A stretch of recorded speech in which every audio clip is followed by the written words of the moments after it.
Pues Sí, profe, ya lo último. ya terminaron los exámenes. Solo falta física 2, ¿o qué? Hasta la otra semana salimos algo del mi último parcial. Mm, Este, por ahí encontré las notas de los talleres, las notas perdidas. Entonces yo se las...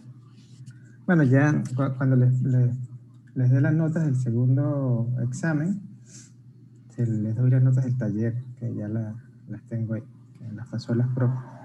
Vale. Creo que mañana les doy las notas del segundo parcial.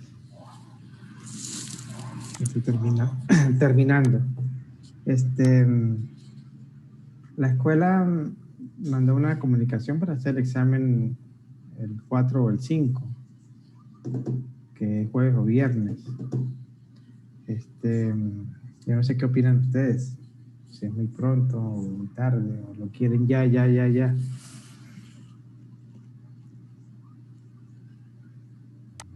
Pues está como encima, ¿no, profe? Sí, ahorita me parece. Yo propongo hacerlo el lunes, a la hora de clase.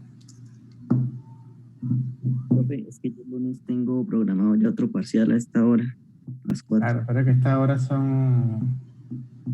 Sí, es que eso es un rollo... Es problemático, ¿ves? Porque entonces unos pueden, otros no pueden. Déjame ver qué hora puso la... Déjame buscar el correo de la escuela para ver qué hora puso la escuela entonces. Si no se puede el lunes, estamos mal, porque...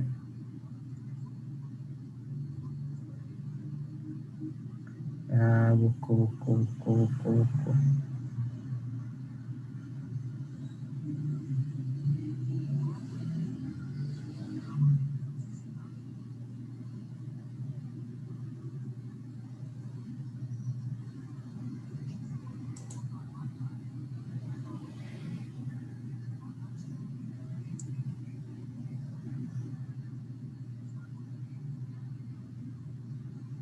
Oye, ¿qué se me hizo ese correo?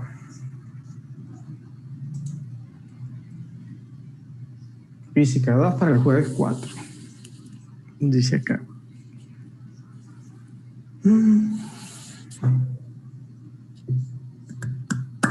¿El parcial está para el jueves 4? Sí, señor. Apenas salimos de una vez. Wow. Eso es lo que dice la escuela.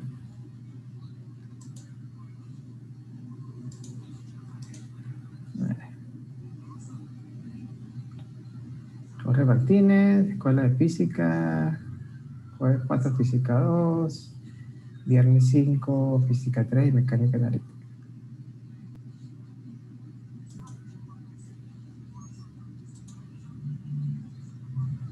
Ven. ¿Y el lunes a las 2?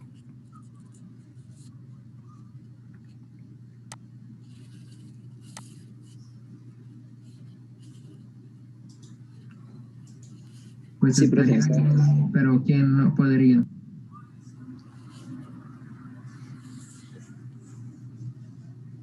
No sé, yo propongo lunes a las 2, lunes a las 4.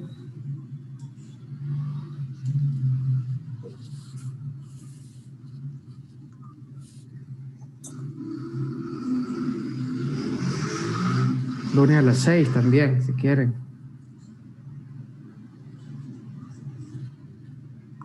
Pero que sea el lunes, porque, digamos, tengo que entregar notas y son un montón. Son un montón de notas.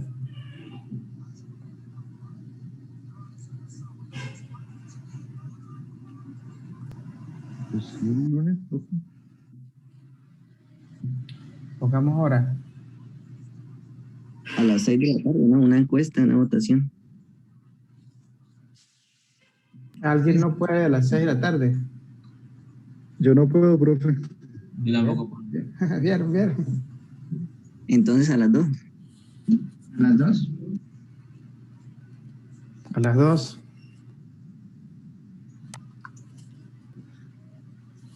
Profe, yo a esa hora no puedo a Yo las... no puedo, tengo parcial de cálculo de escuela. Yo también.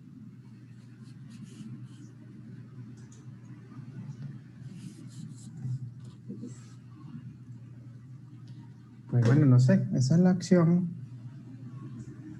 O el jueves o el lunes.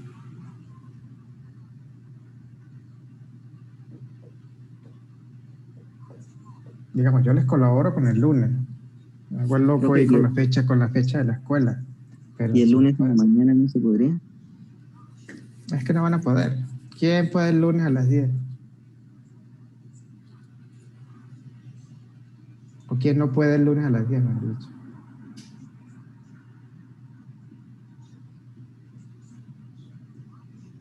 Todos pueden el lunes a las 10. No puedo, profe, tengo cálculo.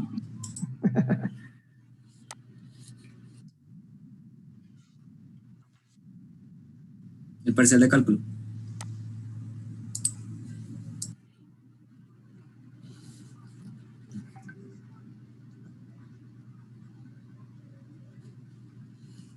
¿Y a medio muy feo? ¿O? Siempre va a haber alguien con examen. Pongo a las 12 de la noche y tiene examen.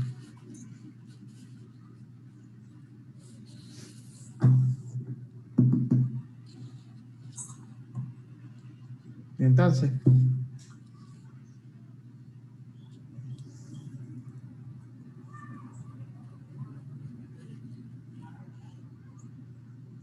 jueves a la hora de clase, ¿sí? ¿Qué más?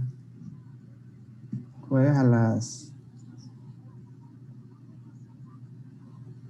2, ¿no?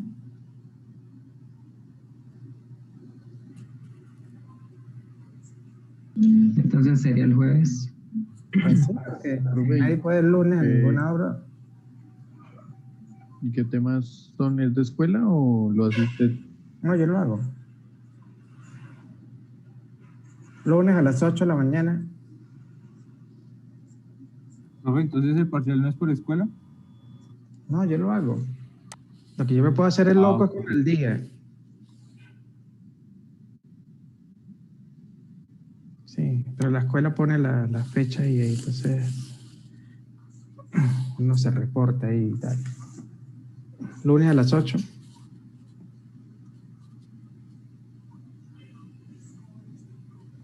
¿Quién no puede el lunes a las 8? Todos pueden el lunes a las 8. El lunes, pues, ¿Cómo? profe, por ejemplo, yo no sé, o sea, a mí me dijeron que mi parcial de cálculo iba a ser el lunes, pero no me han dicho hora.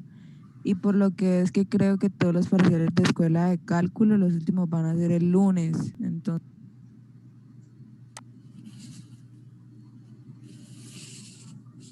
Ok.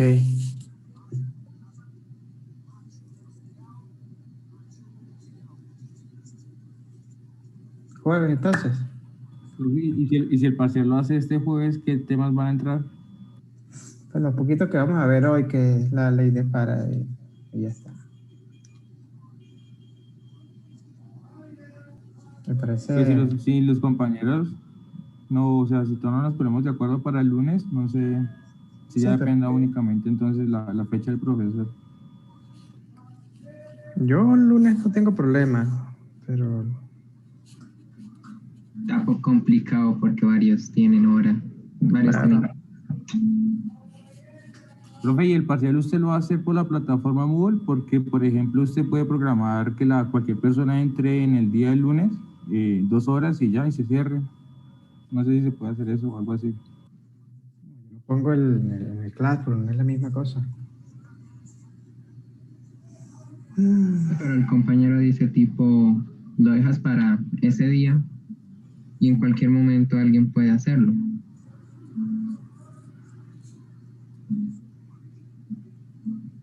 No Sí, sé. o sea, que quede el lunes disponible para realizarlo a cualquier hora del día. ¿Quién es el que Pero no puede? usted ¿Quién es, ponga quién es, límite quién de es el que tiempo. no puede? ¿Quién es el que no puede el lunes a las 4? Creo que era uno solo. Sí, profe, yo. ¿Quién más? Más nadie, ¿no? Yo, profe, yo a esa hora no puedo. Ay. ¿Y a las 6? ¿Cuántos eran los que no podían el lunes a las 6?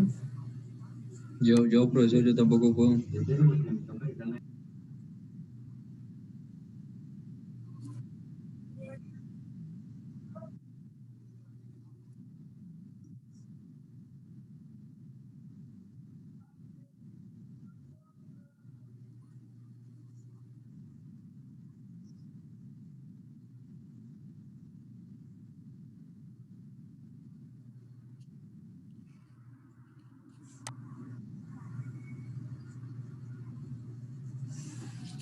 Pues no sé, la verdad que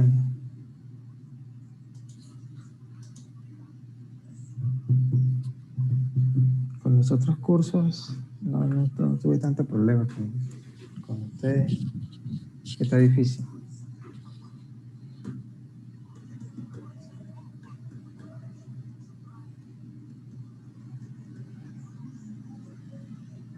Y el martes a las 8 y de ahí no me muevo, última oferta. A las 8 en la noche, profesor. No, en la mañana. Sí, profe, yo a esa hora puedo. Martes 8 de la mañana, última oferta.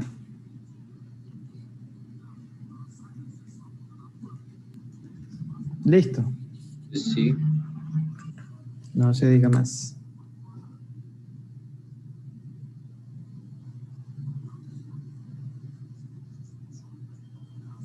Martes 8 de la mañana. Este es el grupo H, ¿no? Listo. Bueno. Profe, sería martes 9. Martes 9, ¿no? Sí, A sí. ver. Sí. Bueno, ¿qué más? En fin. Martes 9, 8 de la mañana.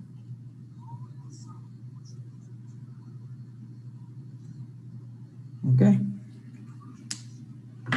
¿Listos? Se cerró la oferta, no se hable más del asunto. Bueno, no, lo que va para el examen es simplemente, déjeme buscar el índice para que ustedes vean el contenido.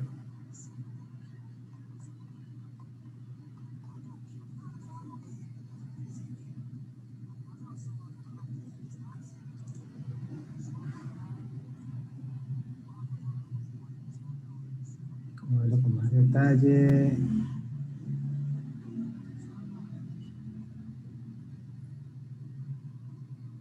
Básicamente es, fíjense, nosotros comenzamos con el movimiento de una partícula en un campo, que es la ecuacioncita esa de la fuerza magnética, que es multiplicar la velocidad por el campo magnético. ¿Okay? Fuerzas magnéticas. Esto no. ¿Okay? Entonces serían las fuerzas magnéticas. La ley de Biot-Savart, que es la misma, que es otra manera de calcular campos magnéticos. Se pueden hacer por la ley de Biot-Savart o por la ley de Ampère. Y la ley del Gauss de magnetismo, que es lo que vimos en la última clase. Esto no. Vayan anotando ahí. Ni esto, ni esto. Entonces, profe, sería de la 28.1 hasta la 28.5 y la 29.1 a la 29.5, ¿sí? Sí. Y este poquito que vamos a ver hoy. Que está un poco ligado ahí. ¿Solo leyes de inducción de Faraday? La ley de inducción de Faraday, sí. Esto no. ¿Ok? La ley de inducción de Faraday es la otra ecuación de Maxwell. Aquí está. Hay dos, ley de Gauss para el campo eléctrico y ley de Gauss para el campo magnético. como la ley de Ampère y la ley de Faraday, que es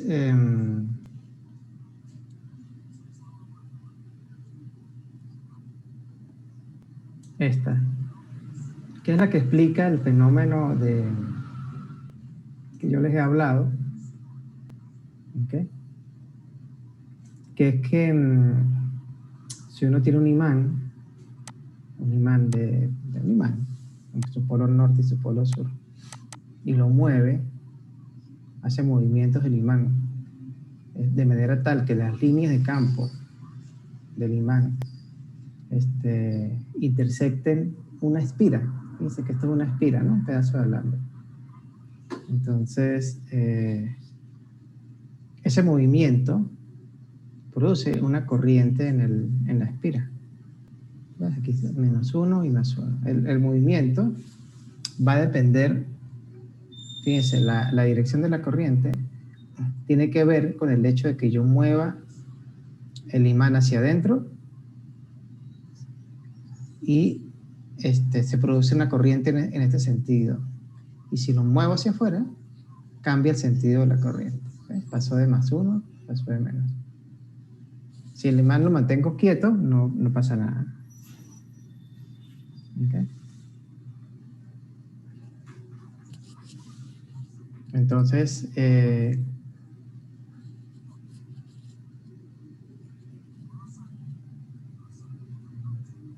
están mal las leyendas, ¿no? Cuando el imán se mantiene fijo, no existe corriente inducida en la espira. Aun cuando el imán esté físicamente... Esta leyenda debe ser la que va aquí, ¿no? ¿Verdad?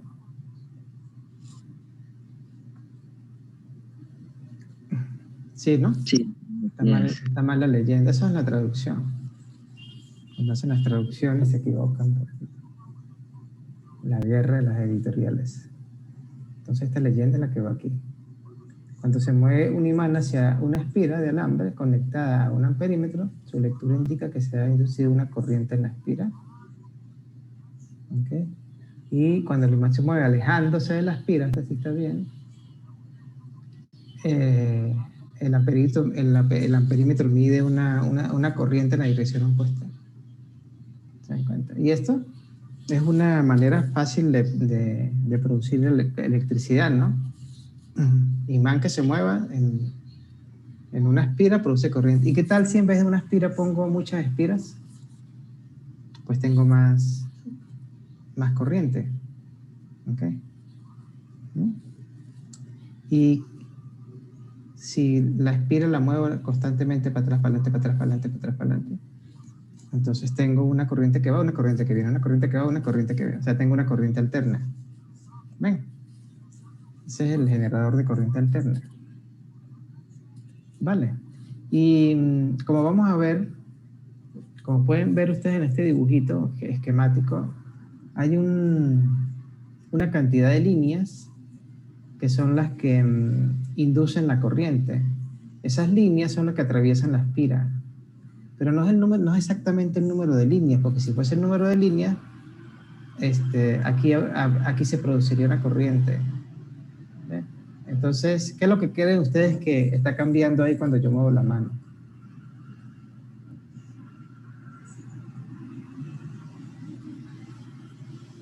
¿Qué creen ustedes que cambia?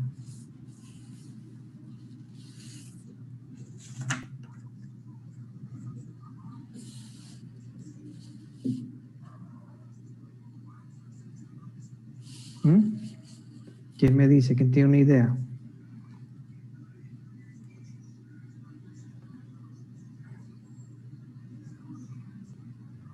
Observen el dibujito. ¿Qué es lo que cambia cuando yo muevo la mano?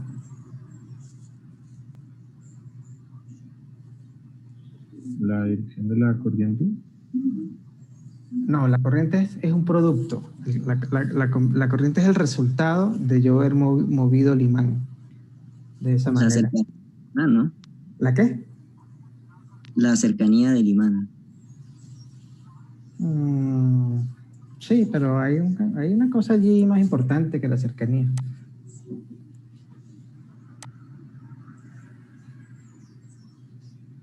Es el cambio en el tiempo del número de líneas que atraviesan el área esta, el flujo.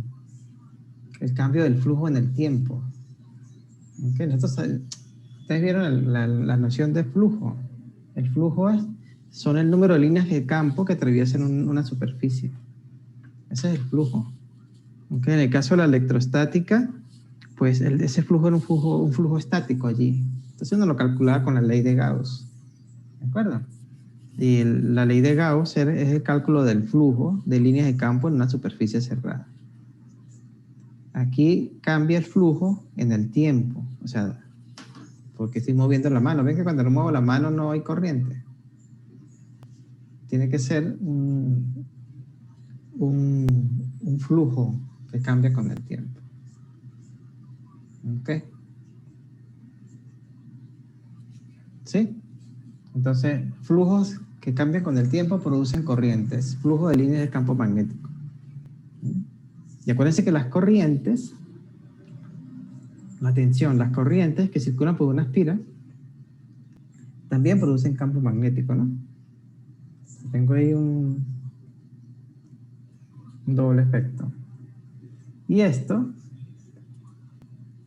que dice aquí que es el experimento de Faraday, consiste en lo siguiente. Fíjense, esto es una bobina, acuérdense que son espiras, muchas espiras conectadas a una bobina, a una batería. Esto se llama la bobina primaria. Y hay un núcleo de hierro allí, ¿okay? Como para darle más magnetismo a la situación, ¿vale? Y hay otra bobina que está conectada a un voltímetro. ¿De acuerdo? Entonces, cuando yo cierro el circuito, se establece una corriente por esta bobina y aquí se mide algo. ¿Por qué? Porque se induce, el campo magnético se induce en la otra bobina. Y acuérdense que un campo magnético variable induce una corriente. Entonces, cuando yo cierro el circuito, aparece una corriente, pero se apaga. Se apaga. ¿Ok? Porque esto es una batería de corriente continua. Si yo le empiezo a dar al interruptor, abrir y cerrar, abrir y cerrar, abrir y cerrar, entonces tengo allí como pulsos de corriente que están circulando por la bobina y esto genera pulsos de corriente en la otra. Fíjense que no están en contacto, es a distancia, es una inducción. ¿Okay?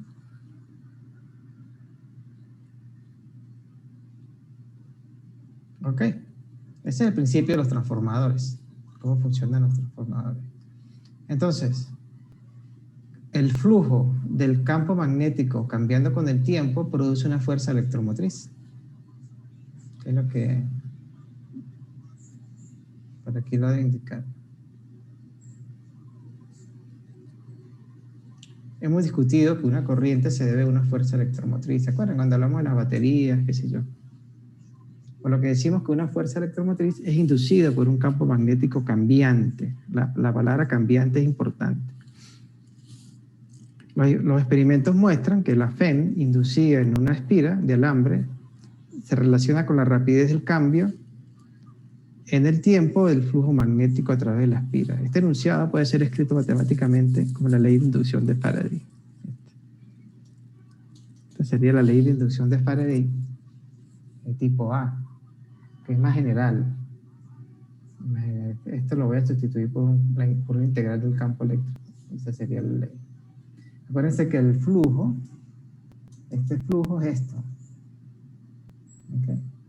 El flujo es el flujo de líneas de campo magnético por un área a través de una espira. ¿Vale? Si tenemos muchas espiras, pues es la misma ecuación, pero la multiplicamos por n. Entonces tengo mayor fuerza electromotriz inducida. Y fíjense que aparece un signo, menos. ¿Ok? El signo menos es importante porque la ley se manifiesta de manera tal que cuando las líneas de campo aumentan con el tiempo, la corriente tiene un sentido, y cuando disminuye con el tiempo, tiene el sentido contrario. ¿Ok? Entonces, el signo negativo es importante. Ahora fíjense, si es una espira como esta, cuadrada, una espira cuadrada. Acuérdense que una espira es un circuito cerrado, una espira ideal. Y todo circuito cerrado encierra un área. ¿Okay? Entonces, y aquí tenemos las líneas de campo magnético que atraviesan la espira. ¿Okay? La espira, por supuesto, es una espira conductora, ¿no? ¿Okay? Entonces,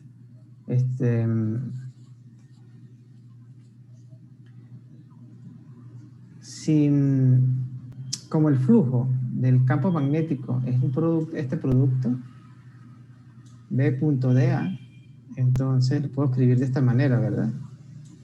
El módulo de B por el módulo de A, por el coseno del ángulo que forman la normal a la espira y el campo magnético. La derivada de eso respecto del tiempo, ¿no? Con un menos, es la fuerza electromotriz. ¿Ok?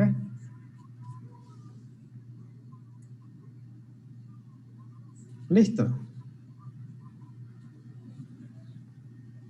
Sí. Ok, entonces como dice allí, dice, a partir de esta presión observe que una fuerza electromotriz puede ser inducida en el circuito de varias formas. La magnitud de B cambia con el tiempo. El área encerrada por la espira cambia por el tiempo.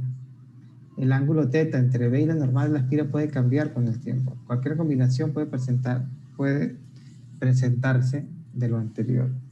Es decir, que si el campo magnético está fijo, es equivalente, si el campo magnético no cambia con el tiempo, sino que es fijo, pero yo tengo la espira que da vueltas, si yo hago rotar la espira, de manera tal que el flujo es lo que cambia, fíjense que lo importante es el flujo, el cambio del flujo, más que el campo magnético. Una manera de cambiar el flujo es rotando la espira. ¿Se dan cuenta? En algún momento esto depende de θ. Entonces, en algún momento el flujo es cero, después aumenta. Siempre eso va a producir una fuerza electromotriz. ¿Ok? Y por supuesto, las aplicaciones de eso son muchas. Y todavía seguimos usando esas leyes físicas para nuestros aparatos eléctricos. Estamos hablando de la ley de Faraday. O sea, Faraday fue aquel personaje que empezó a estudiar la electricidad y el magnetismo por sus propios medios. ¿Okay? Bien, la ley de Faraday tiene una expresión más general que está al final. No sé por qué la ponen al final. Estos son problemitas sencillos dado si nos dan varias vueltas y tenemos un transformador de varias vueltas, ¿no? Con sus dimensiones.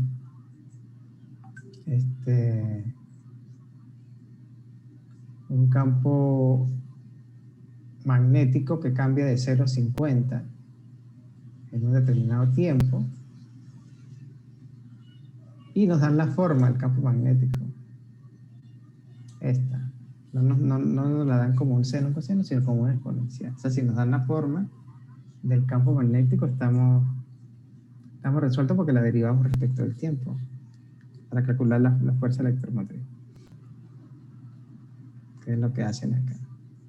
Pero antes que se me olvide, la ley de Faraday tiene una expresión más general, que aquí la pusieron al final.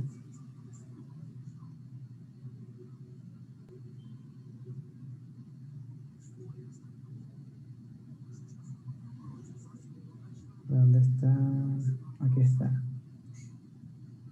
Esta.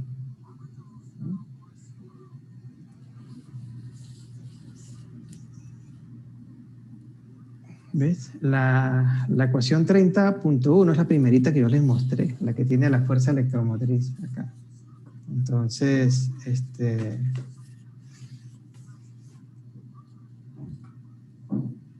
si se integra del lado izquierdo, uno sustituye esa fuerza electromotriz por esto, ¿no? E punto ds, este producto escalar.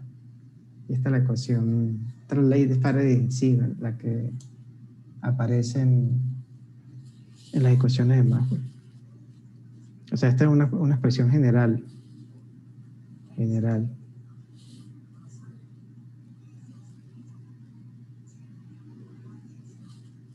Ok. No sé si tienen alguna pregunta, muchachos. Y todo, el problema aquí consiste bueno, hay que mirar qué es lo que dan, que no es un problema. Si nos dan el flujo, si hay que calcular el flujo magnético. Okay. Por lo general son problemas que tienen mucha simetría, y entonces las integrales se pueden hacer de manera casi directa.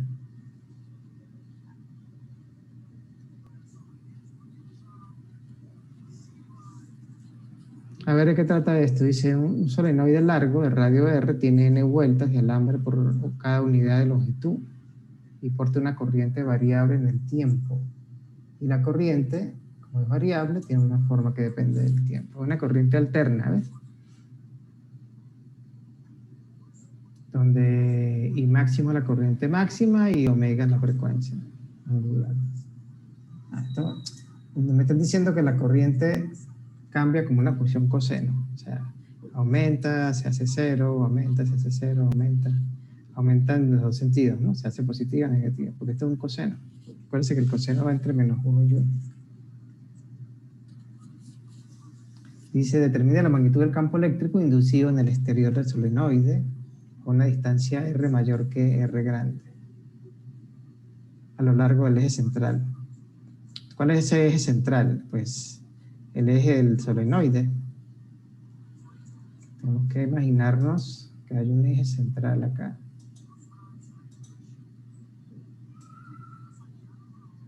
Okay. Una distancia R mayor que este radio.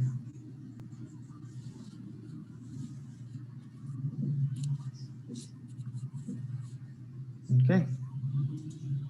Entonces, hay que calcular esta integral. ¿Por qué en este camino? A ver. Tengo que calcular el flujo. Claro, pues tengo que calcular primero que todo el flujo de las líneas de campo magnético, ¿no? Porque esa es parte de la ecuación.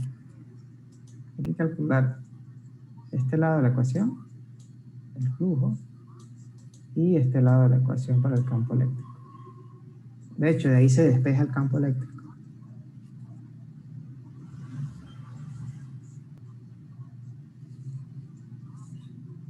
Entonces dice, evaluar el lado derecho de la ecuación y observe que el campo magnético dentro del solenoide es perpendicular al círculo acortado por la trayectoria de integración.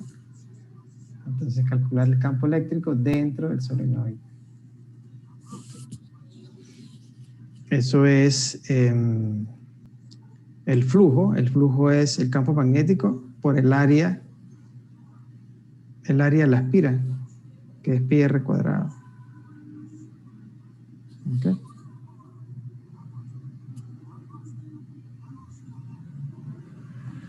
Y campo magnético, no sé quién es, pero lo dejo indicado porque yo sé que es de B de T. Dejo la derivada indicada. ¿Sí me siguen o no? O sea, fíjense, por aquí está circulando una corriente. Acuérdense, cuando circula una corriente por una espira, se produce un campo magnético. ¿Ok? Un campo magnético. Entonces, yo no estoy ahorita interesado en el campo magnético, sino en el flujo. En el flujo. El flujo es esta cantidad, que dice psi de B. Okay. ¿Cuánto vale ese flujo? Bueno, vale el campo magnético por el área. ¿Cuál es el área? Si miramos de frente este dispositivo, si lo miramos de frente, esto es una cosa así. ¿No? Si lo miramos de frente, es un hueco que tiene vueltas. ¿Sí lo ven o no?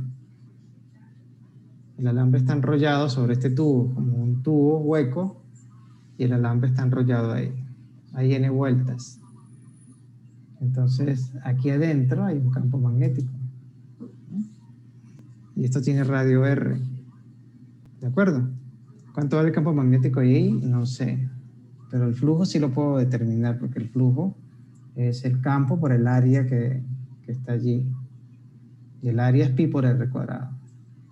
¿Ok? Entonces, me queda que esto es igual a menos pi r cuadrado por el dB de t. Porque el campo no sé cuánto vale. Me están dando la corriente. No lo dejo indicado. ¿Ok? Para cuando tenemos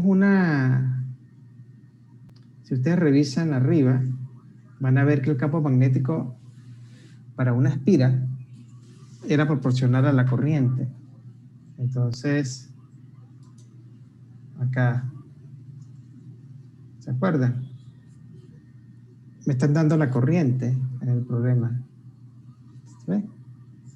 Y me están diciendo que hay n vueltas por unidad de longitud. Este n es el número de vueltas por unidad de longitud. Esto tendrá una longitud, no sé. No dicen allí, se quedan con n. Entonces yo tengo la forma de B, porque me la están dando en el problema. B es proporcional a la corriente. Como tengo n espiras, pues lo multiplico por n. ¿Okay? Entonces ahora si tengo B, lo derivo. Derivo B, entonces, y eso me da el flujo. ¿Okay? Derivo B respecto del tiempo. Y da esto, ¿no? ¿Sí están de acuerdo? Que le agregaba el coseno, un seno, y me queda con un menos, con el menos me da más. Vale. Ahora voy a usar, ya tengo este lado, el lado del flujo de esta ecuación. Ahora voy a trabajar con el lado izquierdo. Aquí. Entonces dice, el lado izquierdo de la ecuación 31.9, observemos que la magnitud de E es constante sobre la trayectoria de integración y E es tangente a ella. ¿Okay? Claro, lo que pasa es que el problema aquí es que tenemos que recordar cómo hicimos para calcular un campo eléctrico. ¿Okay? Sobre un camino cerrado. El campo eléctrico sobre un camino cerrado, como este. Entonces eso es la integral de el campo eléctrico por el camino. Y como es un círculo, pues el camino es 2πr por ahí. 2πr por ahí. Y de ahí despejamos E. ¿Se dan cuenta? Entonces el campo eléctrico.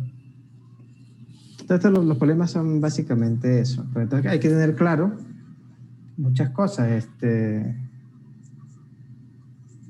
Los cálculos que se vieron para el campo eléctrico y tal.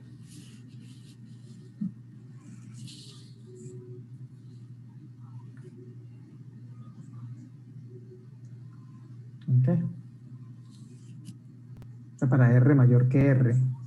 Cuando estoy fuera del... Y cuando estoy dentro, en el interior del solenoide, entonces lo que cambia ahí, esto es igual, que no pasa nada. Lo que cambia allí es que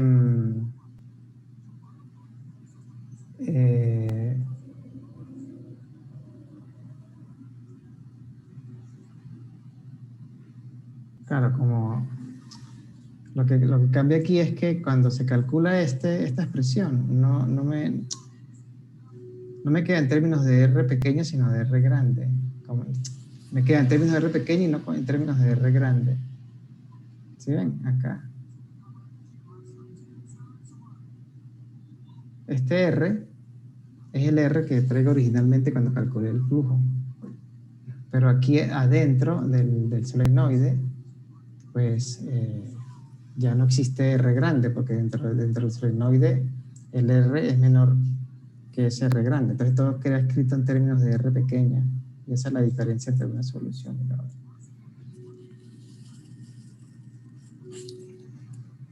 Pero bueno. Entonces hasta ahí va el examen, muchachos. Vamos a ver cómo me invento algo ahí que no sea tan crudo. Listo. Pues ya saben los temas, ¿no? Entonces, yo les recomiendo que revisen, como tienen tiempo, de aquí al martes, revisen los ejemplos con un lujo de detalles. ¿Vale? ¿Listo? Listo, profe. Muchas Bueno, gracias. muchachos. Vamos a ver si mañana les entrego las notas. ¿Vale? Listo, profe. Sí, Muchísimas profe, por gracias. favor. Eso. No, ya me falta poco. Chao, chao. Hasta luego, profesor.